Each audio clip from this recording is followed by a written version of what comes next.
Hello students, welcome to DSS online class and today's topic is pollen-based interaction of the chapter sexual reproduction in flowering plants. We have already discussed about pollination, types of pollination, then we discussed agents of pollination and then finally we discussed about outbreeding devices or we can say outbreeding devices as what you can call it factors that favor cross pollination. So factors which favor cross pollination is also known as outbreeding devices. So till here we have completed our discussion and today's topic is pollen-insect interaction. Now students, when pollen grain reaches the surface of stigma, you all know that pistil gets the female reproductive part of the plant. It is also known as carpel and it has four important parts: stigma, style, ovary and ovule. And inside ovule, embryo sac is found. Embryo sac that represents female gametophyte. Female gametophyte means it contains female gametes, in which there are near about eight nuclei. In megasporogenesis, I have discussed about 7 celled, 8 nucleic stage of megaspore means gametophyte, female gametophyte, in which 3 choroidal cells are called antipodal. The lower 3, the lateral 2 cells, they are called synergids, and the central cell is known as egg nuclei. Egg nuclei is also known as central cell. Further, in the central position, you can see 2 nuclei are there. They are known as polar nuclei or secondary nuclei. तो ये मतलब pistil के ये part हो गया. अब pollen में stigma के सरफेस पे आ गया है. तो when stigma or when pollen grain comes in contact of stigma, what happens? What are the events that occur? That is only known as pollen-pistil interaction. Now here, student, I am telling you 2 points. Compatible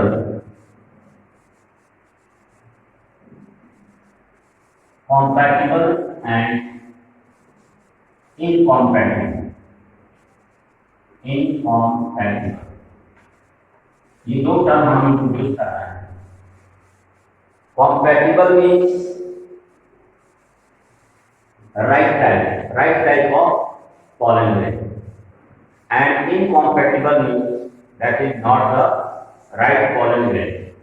तो बेटा जब pollen grain stigma के surface पे आते हैं तो stigma perceive करता है कि ये राइट pollen grain है कि नहीं. अगर वो राइट pollen grain है तो उसको हम लोग compatible pollen grain, और अगर वो राइट pollen grain नहीं है तो हम लोग इनकॉम्पैटिबल pollen grain. और ये compatibility और incompatibility डिपेंड करता है on the genotype of the plant. Genotype of plant means what are the genes present in the chromosome of the plant. तो इस टॉपिक को हम लोग एक अलग टॉपिक में डिस्कस करेंगे और उस टॉपिक को हम लोग पढ़ेंगे नेक्स्ट लेक्चर में. Cell incompatibility. Cell इनकॉम्पैटिबिलिटी.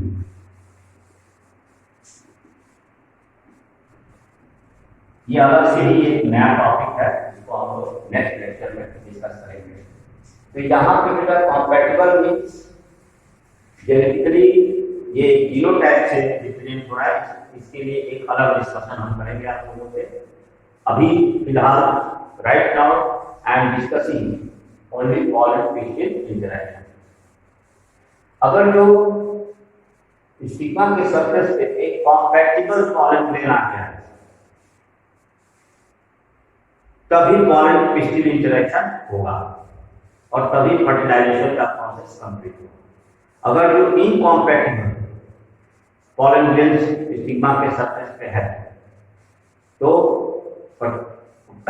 Pollination means pollen crystal interaction नहीं होगा और फर्टिलाइजेशन भी नहीं होगा। So on getting a compatible pollen grain, when a stigma receives compatible pollen grain, then what happens? Interaction between stigma and pollen grain starts. यहाँ पे क्या होता है कि जब compatible pollen grain स्टिग्मा के सरफेस पे होता है तो स्टिग्मा जो है वो इन दोनों के बीच में बायोकेमिकल रिएक्शन और पॉलन का जर्मिनेशन शुरू होता है। Germination of pollen grain.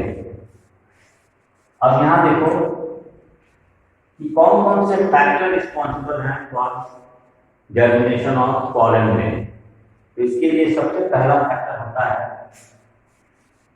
High relative humidity. High relative humidity यानी ह्यूमिडिटी का जो रिलेटिव ह्यूमिडिटी होना चाहिए वो हाई होना चाहिए, एनवायरमेंटल ह्यूमिडिटी। उसके अलावा दूसरा फैक्टर है कि सर्टेन बायोकेमिकल्स इसमें इन्वॉल्व है and these chemical include hydrophilic proteins. Hydrophilic proteins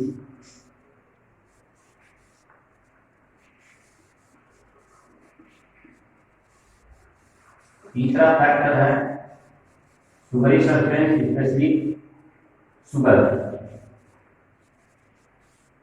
hydrophilic protein के साथ इसमें फैट और लिपिड भी होता है।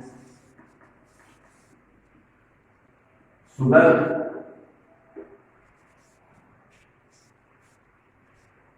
और स्पेशली इसमें शुगर जो होता है वो सुक्रोज होता है। सुक्रोज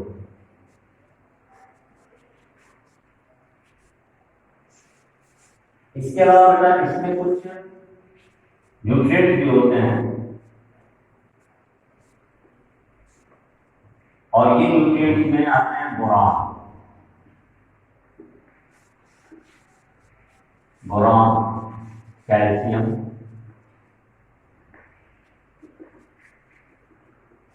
और इसमें बेटा पांचवा चीज होता है enzymes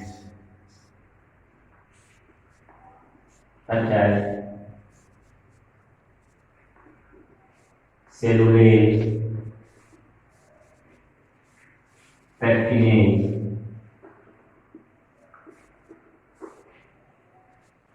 and carriage.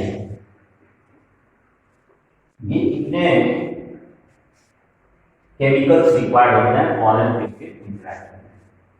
High relative humidity होनी चाहिए, hydrophilic protein, fats and lipids involve होते हैं, शुगर, सुक्रोज शुगर। यानी ये जो शुगर है या ये जितने बायोकेमिकल ये मैंने नाम लिखा है, all these chemicals they are released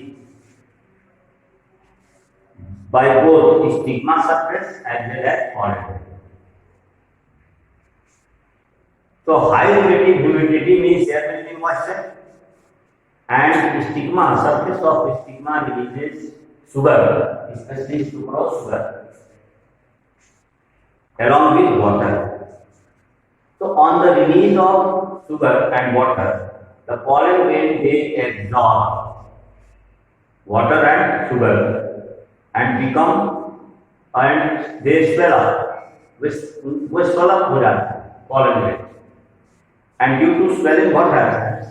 The enzyme there it exert a pressure on enzyme and enzyme there burst. Enzyme जो है वो burst हो जाता है due to absorption of sugar and water by the pollen.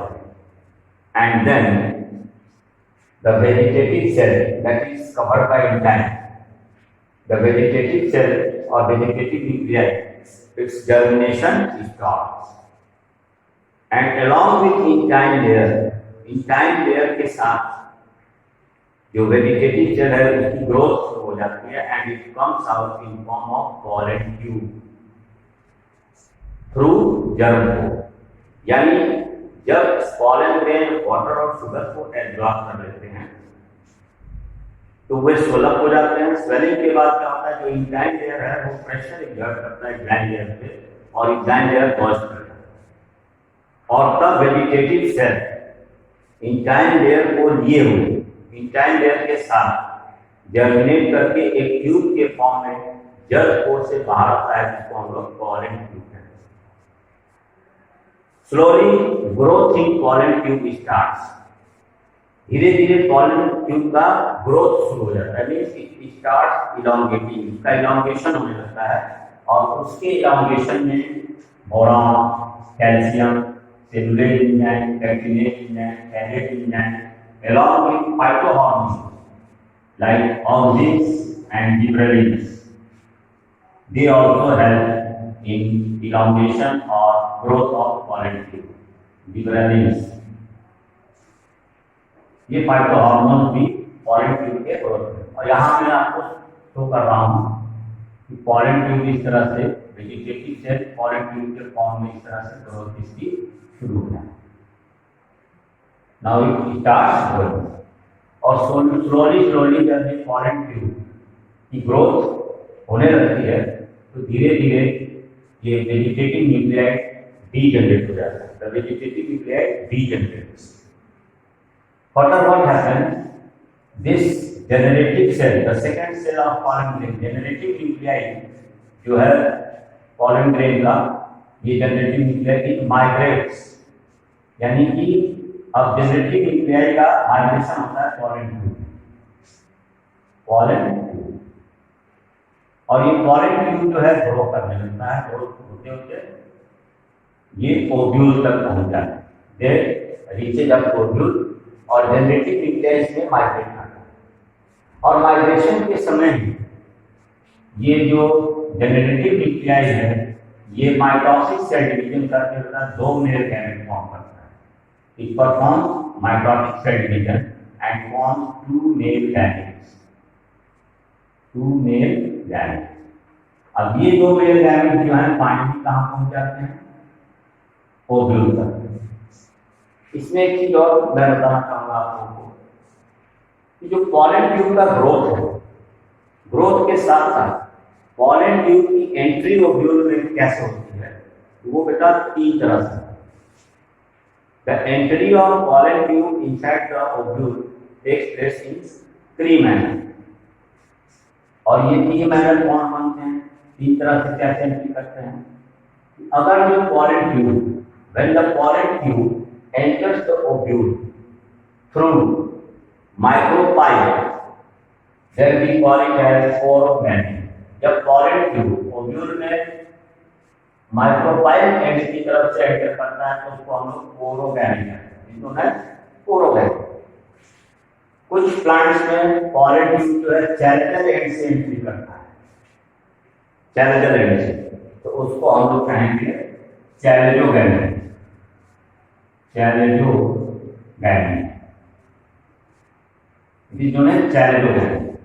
और कभी कभी pollen tube जो है ओव्यूल के अंदर लैटरल साइड से, दोनों साइड से एंट्री कर जाता है। तो जब लैटरल साइड से एंट्री करेगा तो उसको हम लोग कहते हैं लैटेरोगैमी।